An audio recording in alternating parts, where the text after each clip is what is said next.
আসসালামু আলাইকুম এভরিওয়ান, সবাই কেমন আছেন? আশা করতেছি আল্লাহর রহমতে সবাই ভালো আছেন। আলহামদুলিল্লাহ, আল্লাহর রহমতে আমিও ভালো আছি। আহ, দিনের বেলা আজকে ভিডিও করি নেই, এর জন্য যে প্রচুর গরম পড়ছে আজকে। প্রায় 44 ডিগ্রি তাপমাত্রা, ফারেনহাইট বললে 160 ডিগ্রি ফারেনহাইট উঠে গেছিল আজকে। অলরেডি এখনও 96 ডিগ্রি ফারেনহাইটে আছে তাপমাত্রা। এত গরম থাকার কারণে আমার মনে হইতেছিল যে অনেকজনের আমি শুনছি যে প্রচুর গরমে কম ক্যামেরার লেন্স পুড়ে যেতেছে। তো এত গরম থাকার কারণে আমি অনেকগুলো এরকম কমপ্লেন শুনলাম যে অতিরিক্ত গরমের কারণে ক্যামেরার যেই লেন্স থাকে এটা নষ্ট হয়ে যেতেছে। আমার যদি এখন একটা ক্যামেরার লেন্স চলে যায়, এটা নিয়ে আমি অনেক ভোগান্তিতে পড়া লাগবে। আমি চাইতেছি না এই ভোগান্তিটাই পড়ি। আর রাত্রেবেলা একটু এখনও গরম আছে, এখন এত গরম যে আমি ভাইজার বন্ধ করে গাড়ি চালাইতেছি। অলরেডি এই দেশে গরম পড়া শুরু হয়ে গেছে এখন। ফুল ফুল ভাবে পড়া শুরু হয়েছে এখনই, এখন থেকে শুরু হয়ে যাবে। তো রাত্রেবেলাও বাইক চালানোর সময় আমার ভাইজার বন্ধ করে রাখা লাগতেছে, নাহলে চেহারা মেরা পুড়ে যেতেছে। আর ঠান্ডা লেগে গেছে আমার।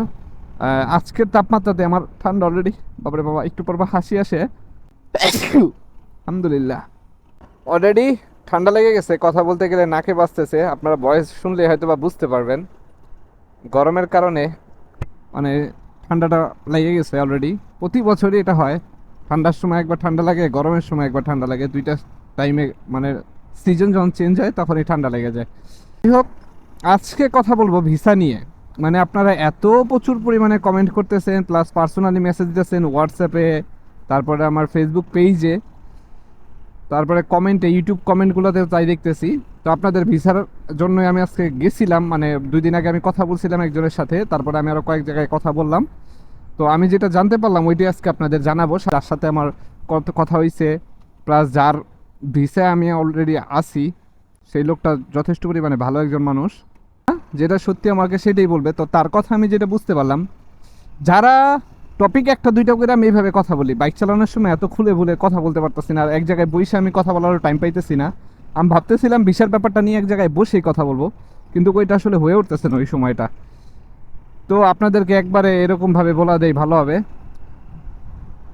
তো কথা যেটা ভিসা নিয়ে, সেটা হলো ফার্স্ট অফ অল, যেটা এক নাম্বারে, ভিজিটে যারা এসে ভিসা লাগাইতে চাইতেছেন, আগে যে সিস্টেমটা ছিল, ইভেন আমিও এইভাবে আসছিলাম, ভিজিটে আসার পরে ভিসা ট্রান্সফার করছি। এই সিস্টেমে যারা এই রুলস অনুযায়ী ফলো করতেছেন বা এরকমভাবে আসতে চাইতেছেন, ভাই আপনারা কোনোভাবেই আইসেন না, কারণ এই সিস্টেমটা একেবারেই বন্ধ আছে। ভিজিটে আসলে আপনারা ভিসা লাগাইতে পারবেন না, এটা 100% শিওর, একবারে 100-তে 100। এখন যে আপনারা বলবে ভিসা লাগাই দিবে, এখন তার হয়তো বা তার বাপ দাদার কোনো একটা সিস্টেম আছে, ওই সিস্টেমের মাধ্যমে করতে পারবে, তাছাড়া আর কোনো উপায় নাই। ঠিক আছে। তারপরে সেকেন্ড যে কথাটা, সেটা হলো যে যারা ভিসা অলরেডি, ভিজিট ভিসা শুধু চালু হয়েছে, আর কোনো ভিসা চালু হয় নাই। ইনভেস্টারে যে যারা আসতে চাইতেছেন, ইনভেস্টার হইতেছে কিনা তাও শিওর জানলাম না, কিন্তু ইনভেস্টারে যারা আসতে চাইতেছেন আর ইনভেস্টাররা এসে ভাবতেছেন যে আপনি সাইকেলে বা মোটর বাইক দিয়ে কাজ করবেন ডেলিভারিতে, এটা সম্ভব না, 100%-তে 100% সম্ভব না। কেন সম্ভব না? আপনার ইনভেস্টর ভিসা মানে হলো, বা পার্টনার ভিসা মানে হলো, আপনার নিজে এই দেশে আপনি কোনো বিজনেস করতেছেন, আপনার একটা বিজনেস স্টার্ট আছে, সূত্র ধরে আপনি আপনার বিজনেস দেখাশোনার জন্য বা বিজনেস রানিং করার জন্য, ধরেন আপনি ব্যবসা করতেছেন এই দেশে, হয়তো একটা দোকান দিচ্ছেন, ওই ভিসাটা হলো ইনভেস্টর ভিসা বা পার্টনার ভিসা। ওই ভিসাটা যারা আসতে চাইতেছেন, আপনারা বিপদে পড়বেন, এটা 100%-100% লিখে রাখেন। কারণ কোনোভাবেই আপনি পার্টনার ভিসাতে বাইক বা বাইরে কোনো লেবারের যে কাজগুলো আছে সেগুলো করতে পারবেন না। কেন পারবেন না তাও বলতেছি। কারণ পার্টনার ভিসা সম্পূর্ণ আলাদা। পার্টনার ভিসা একটা, আমি তো প্রথমেই বললাম, পার্টনার ভিসাটা মানে হলো আপনি এই দেশের একজন ইনভেস্টার, টাকা ইনভেস্ট করতেছেন বা ব্যবসা দাঁড় করাইতেছেন, এরকম একজন লোক। আমার আসলে ঠান্ডার জন্য কথা বলতে অনেক কষ্ট হইতেছে। মাঝখানে কথা বলতে বলতে আমার অর্ডার যে জায়গায় দিতে আসছিলাম সেই জায়গায় চলে আসছি, ওই জায়গায় চলে আসছিলাম যে জায়গায় আমার অর্ডারটা দেওয়ার কথা ছিল। অর্ডারটা দেওয়া শেষ করে আবার বেরোলাম। মনে হয় জ্বরও আসতেছে, শরীর মরিল প্রচুর ঘামাইতেছে, কিন্তু আসলে এই জিনিসটা আপনাদের জানানোর অনেক দরকার। কারণ কয়েকজন অলরেডি ভিসার কপি আমার কাছে পাঠিয়ে দিয়েছেন। তো হয়তো বা আমি এটা ভালো করে যদি এটা মানে নিয়ে কথা না বলি, আপনারা যেহেতু অপেক্ষায় আছেন জানার জন্য, এই জিনিসটা খারাপ দেখা যায় যে আপনি একটা মানুষের জন্য অপেক্ষায় আছেন, কিন্তু সেই কাজটা আমি করতেছি না। তো আমি যেটা বলছি তখন, যে যারা ইনভেস্টার ভিসা আসতে চাইতেছেন, ভাই ইনভেস্টার ভিসা এসে আপনি কাজ করতে পারবেন না, ইভেন ধরা খাইলে আপনি অনেক বিপদের সম্মুখীন হবেন, বড় ধরনের আপনি বিপদে পড়ে যাবেন। তো আমি বলবো যে ইনভেস্টর ভিসা আইসেন না কোনোভাবেই। আর যারা হাই প্রফেশনাল ভিসা নিয়ে আসতে চাইতেছেন, এবার হাই প্রফেশনালের ভিসার কথা বলি।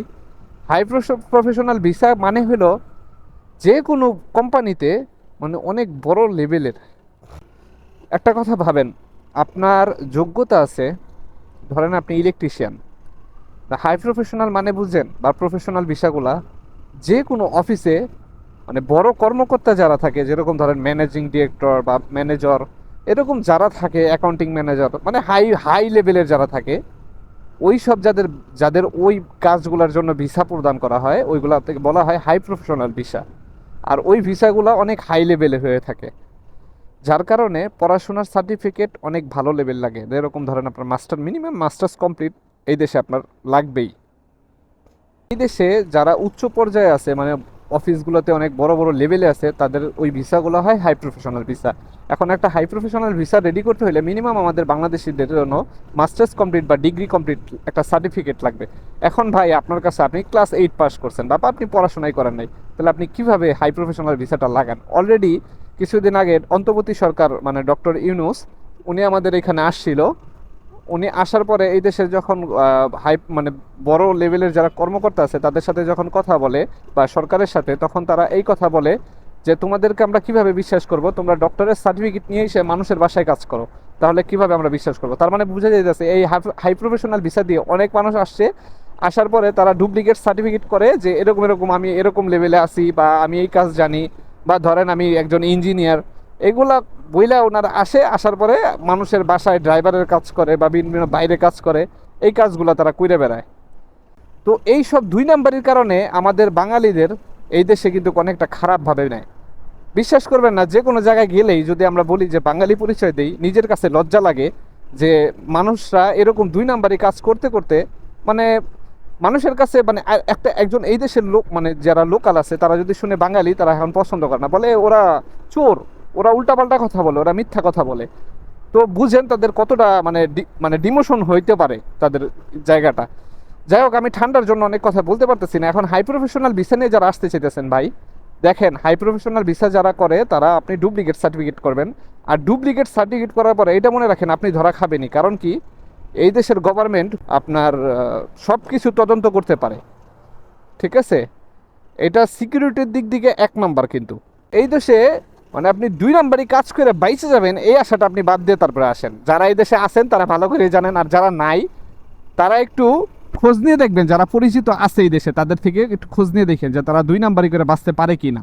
যারা এই হাই প্রফেশনাল ভিসা নিয়ে আসতে চাইতেছেন তারা ভাই আসার পরে কোনো নিম্ন কাজে গেলে আপনারা ধরা খাবেন, কারণ রাস্তাঘাটে পুলিশে আইডি চেক করে। যখন আপনারা দেখবেন আপনি ডেলিভারি কাজ করতেছেন, আপনি একটা অ্যাকাউন্টিং ম্যানেজার হয়ে ডেলিভারি কাজ করতেছেন, তখন আপনারা 100% ধরবে, ইভেন ধরে নিয়ে আপনার একটা ফাইন দেওয়া হবে, সাথে তো আপনারা জেল খাটায় দেশে পাঠাইবে, এটা শিওর থাকেন। আর মানে আপনি যদি হাই প্রফেশনাল ভিসা আসেন, কোনো লোকাল কোনো কাজ করতে পারবেন না। মানে লোকাল বলতে নর্মাল ভাই, কাজটা আমি ছোট বলতেছি না, সব কাজই সমান, সেটা কাজ বড় হোক বা ছোট হোক, কাজে লজ্জা নাই। কিন্তু আমি জাস্ট আপনাদের যারা পাগল হয়ে গেছেন আসার জন্য তাদেরকে বলতেছি যে এত পাগল হয়ে আসবেন, লাস্টে একটা বিপদে পড়ে গেলে একটা 4-5 লাখ টাকা দালালে তো 4 লাখ টাকার নিচে দিতেই পারবেন না। এখন 3 লাখ, 3.5 লাখ, 4 লাখ টাকা নিতেছে, তো 3.5 লাখ টাকায় বোধহয় হয় না। তো পরে এরকম একটা আবার কেউ জায়গা জমি বেচা ঋণ দিনা হয়ে আসবেন, পরে একটা বাড়ি খাওয়ার পরে পরে বুঝবেন যে ভাই আমি কি করলাম, এটা জীবনে ভুলটা কি করলাম। তার চেয়ে ধৈর্য ধরেন ভাই, যেহেতু ভিসা চালু হয়েছে, অলরেডি ভিজিট ভিসা হইতেছে অ্যাভেলেবেল, আপনারা ধৈর্য ধরেন। যারা বাইরে আসার চিন্তা ভাবনা করতেছেন, ইমারতে আসার চিন্তা করতেছেন, একটু ধৈর্য ধরেন, ইনশাল্লাহ খুব শীঘ্রই ভিসাগুলো সব চালু হয়ে যাবে আস্তে আস্তে করে। কারণ বাংলাদেশিরা যেভাবে 2 নাম্বারই করছে, ওই 2 নাম্বারের কাজগুলোর কারণে তারা মানে এই জায়গায় লজ্জিত, মানে খুবই নিম্নভাবে এটা মানে লজ্জিত হয়েছে। যারা এখন আপাতত আসতে চাইতেছেন একটু ধৈর্য ধরেন, আর যারা অলরেডি টাকা পয়সা দিয়ে দিচ্ছেন তাদেরকে তো আর বলার কিছু নাই। কিন্তু যারা টাকা পয়সা এখনো দেন নাই, তারা একটু ধৈর্য ধরেন, ইনশাল্লাহ সব কিছু ঠিক হয়ে গেলে তারপরে আসেন, লিগেলভাবে আসেন।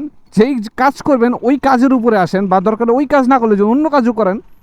যেরকম ধরেন আমার ভিসাটা হলো প্লাম্বারের, আমি ডেলিভারি ম্যানে কাজ করতেছি, আমি নিম্ন মানে আমার ভিসাটাই নিম্ন মানে নর্মাল, আমি নর্মালি কাজ করতেছি, সমস্যা নেই, এনওসি নিয়ে আমি বাইরে কাজ করতেছি। এরকমভাবে আসেন, উল্টাপাল্টা কাজ করেন না, মানে সবে হারাবেন, এগুলো হারাবেন, ওগুলো হারাবেন। আর সবাই ভালো থাকবেন, সুস্থ থাকবেন। আর ফেসবুক থেকে দেখতেছেন তারা আমার ইউটিউব চ্যানেলটা সাবস্ক্রাইব করে আসবেন। আর যারা ইউটিউব থেকে দেখতেছেন, ইউটিউবে ভিডিওর নিচে ডিসক্রিপশন বক্সে আমার ফেসবুক লিঙ্ক দেওয়া আছে, তো ফেসবুক থেকে ঘুরে আসবেন।